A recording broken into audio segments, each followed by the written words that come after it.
আসলে তুই একটা ফালতু মেয়ে, তুই একটা বাজে মেয়ে। আমার জীবনের সবচেয়ে বড় ভুল হচ্ছে তোর মতন মেয়েকে বিয়ে করা।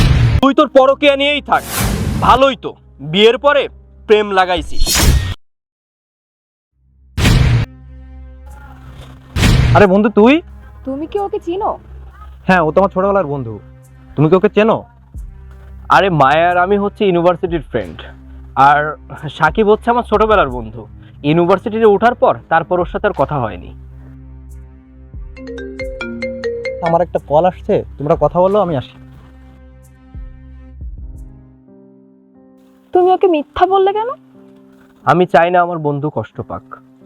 ও জানে তোমার কথা, কিন্তু তুমি যে সেটা জানে না। ও অনেকবার তোমার কথা জানতে চেয়েছিল, তোমাকে দেখতেও চেয়েছিল, কিন্তু আমি কখনোই দেখাইনি। ভালোই করেছো, ও জানলে হয়তো অনেক কষ্ট পেত। হয়তো। যাক, বাদ দাও। কেমন আছো তুমি?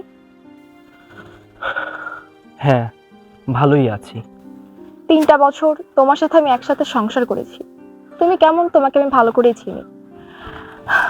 যাই হোক, তুমি ভালো নেই কেন বলো?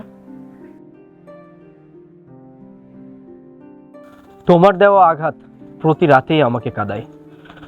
আমি ঘুমাতে পারি না, তুমি তো সেটা জানো না। তোমার ভুলের জন্য আজ আমরা এই জায়গায়, না হলে আজকের দিনটা আমাদের দেখতে হতো না।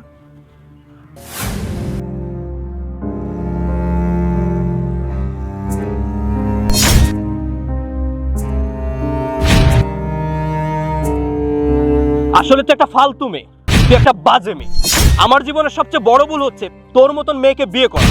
কত করে বলেছি যে তোকে আমি লেখাপড়া করাবো না, না উনি সেই লেখাপড়াই করবে। এই তোর লেখাপড়া করার নমুনা।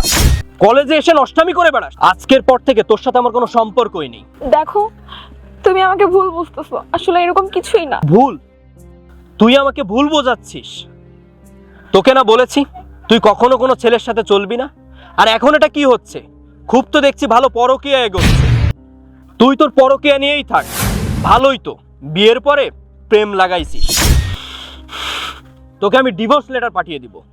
তুই তোর পরকীয়া নিয়েই থাক। একটা বাচ্চা রেখে তুই এভাবে নষ্টামি করে বেড়াচ্ছিস। তুই আজকের পর থেকে তোর বাচ্চাকেও পেলি না, আমাকেও পেলি না। যা ফুট।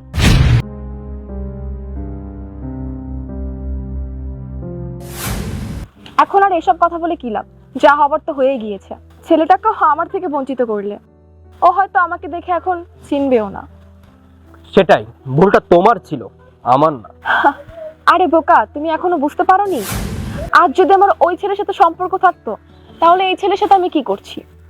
তোমার আমার ডিভোর্সের 1 বছর পর আমার পরিবার থেকে এই ছেলের সাথে আমাকে বিয়ে দিয়ে দেয়। আমি তো চাইলেই পারতাম ওই ছেলের সাথে বিয়ে করতে, তাহলে আমি কেন করলাম না?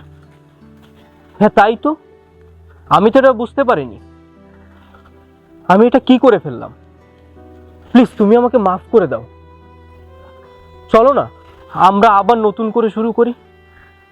আমি তোমাকে কখনো আর বকা দিব না, তোমাকে কখনো আর আমি ভুল বুঝবো না। পাগলামি করো না। জীবনটাকে কি ছেলে খেলা মনে করছো, যে যখন যা খুশি তাই করবে? সাকিব আসছে, ও যেন কিছু জানতে না। আচ্ছা বন্ধু, তাহলে আজকে আমরা আসি। আর সিটি মলের পিছনে আমার বাসা, একসময় বেড়াতে যাস। আচ্ছা বন্ধু, ঠিক আছে, আসবো এক সময়।